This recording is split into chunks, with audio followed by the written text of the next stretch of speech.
بسم اللہ الرحمن الرحیم۔ السلام علیکم ورحمۃ اللہ وبرکاتہ۔ معزز سامعین، گزشتہ کئی روز سے ایسی تحریریں اور بیانیے نظر سے گزرے ہیں کہ مجبوراً آج کہنا ہی پڑ رہا ہے تاکہ اس جہل و عناد پر حرف حجت ہو سکے۔ اللہ جل شانہ ہمیں سمجھنے کی توفیق عطا فرمائے۔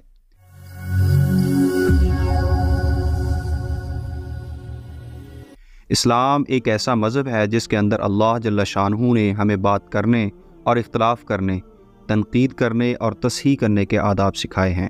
جہاں تک یزید کو گالی دینے کی بات ہے تو جناب ہم یزید کو فاسق بھی کہتے ہیں اور پلید بھی، لیکن یہ بات کبھی نہ بھولیں کہ یزید ایک جلیل القدر صحابی رسول سیدنا امیر معاویہ رضی اللہ تعالی عنہ، وہ عظیم ہستی کہ جن کے ہاتھ پر جنت کے نوجوانوں کے سرداروں یعنی سیدنا امام حسن، امام حسین رضی اللہ عنہما نے بیعت کی، ان کا بیٹا ہے اور صحابی رسول سیدنا ابو سفیان رضی اللہ تعالیٰ عنہ کا پوتا تھا۔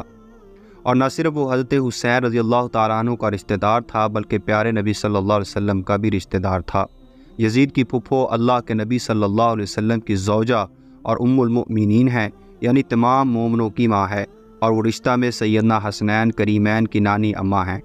یزید کی ماں اللہ کے پیارے نبی صلی اللہ علیہ وسلم کے سالے کی بیوی اور یزید کی بہنیں اللہ کے پیارے نبی صلی اللہ علیہ وسلم کی بیوی کی بانجیاں ہیں۔ اگر یہ سب جانتے ہوئے کوئی یزید کو گالی دے تو خود اس کے ملعون اور زندیق ہونے میں کوئی شک نہیں ہے۔